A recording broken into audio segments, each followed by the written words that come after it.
চলুন আজ শিখে নিই ফুচকা তৈরির পদ্ধতি। পাপড়ি তৈরির জন্য আটা, ময়দা, সুজি সম পরিমাণে নিয়ে তাতে 1 চিমটে বেকিং সোডা দিয়ে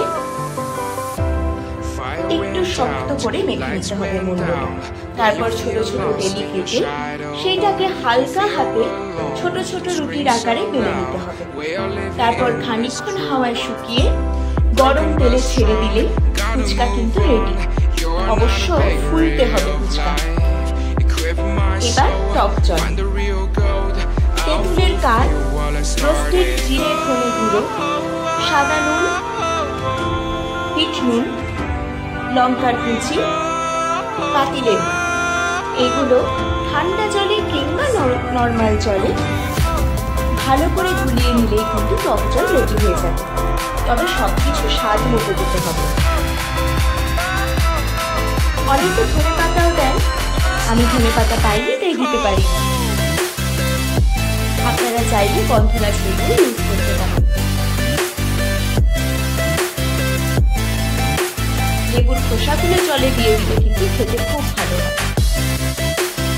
এবার আসে আলু মাখাতে।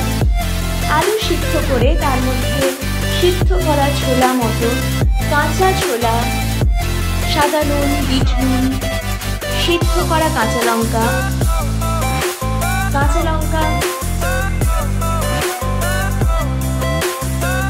রোস্টেড জিরে ধনে গুঁড়ো,